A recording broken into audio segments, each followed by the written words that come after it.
Welcome to the podcast for and about Colorado Springs. I'm your host, Brittany Felix, and every Monday through Friday I'll be talking about a different aspect relating to the Springs, including upcoming events, restaurant reviews, local business spotlights, media coverage about the Springs, public works projects, local activities, answering your questions about the city, and much, much more. Be sure to subscribe to this podcast so you don't miss any of the updates. And also follow me on Facebook, Twitter, and Instagram.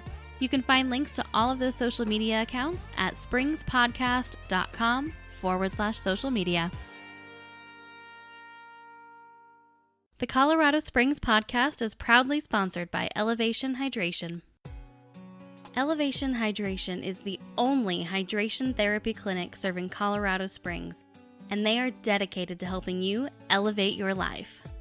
They use intravenous vitamin therapy to help athletes needing a boost of energy or help recovering after a tough competition, people experiencing cold-like symptoms or dehydration from the flu, anyone needing to recover quickly from a rough night out. I'm looking at you, college kids. And just anyone wanting a healthy alternative to preventative care. They have a wide variety of hydration packages to help address whatever your needs are. They're conveniently located inside Lush Beauty Lounge at 812 Village Center Drive, and if you mention this podcast during your visit, you'll receive $10 off any hydration package. To learn more about Elevation Hydration or to schedule an appointment, visit springspodcast.com/hydrate. Welcome to episode 37 of the Colorado Springs podcast. Unfortunately, today I am talking about yet another lawsuit that has been filed against the city. However, instead of having to do with our air quality this time, it has to do with our water quality. So the United States Environmental Protection Agency and the Colorado Department of Health have filed a lawsuit against Colorado Springs. And this has to do with audits that the EPA performed in 2013 and 2015 of the city's stormwater system.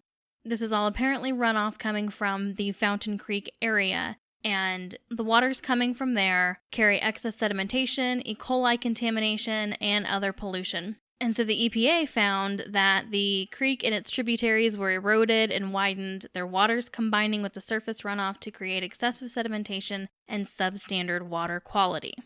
Federal officials have basically chastised the city for not demanding enough infrastructure from developers and for not maintaining the culverts and creeks snaking through Colorado Springs.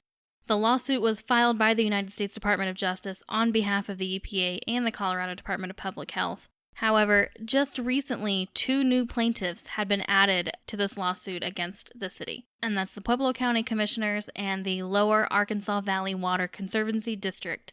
And this is because a year ago, Pueblo County Commissioners signed off on an intergovernmental stormwater agreement with the city. This agreement was supposed to ensure that the city will spend $460 million over 20 years to provide 71 stormwater projects aimed at minimizing Fountain Creek's effects on downstream communities. Unfortunately, however, the plaintiffs of this lawsuit do not feel that Colorado Springs is upholding their part of this agreement. Now, Mayor John Suthers has been actively working to correct the stormwater infrastructure, so I'm not entirely sure what the grounds for this lawsuit are, because it does seem as if progress has been made. I guess apparently it's just not enough progress. But according to the article that I am pulling this information from on the Gazette's website, it says that the mayor has more than doubled the stormwater division staff and added a new manager, and oversaw the November 2nd release of an inch-thick stormwater program implementation plan. However, just 1 week later, the lawsuit was filed. So like I said, apparently those efforts have not been enough. Now, the Lower Arkansas Valley Water Conservancy District actually wanted to file their own separate lawsuit, but they were denied because it was too similar to the lawsuit that had already been filed. So they were allowed to be added to this current one.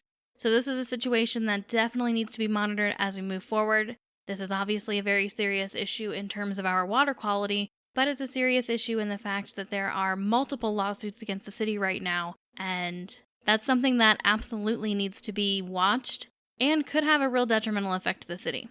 So I urge you to stay informed about this issue as it progresses. Obviously, nothing is going to happen right away, but this is something to keep an eye on, so I wanted to bring it to your attention in case this was not something that you were aware of already.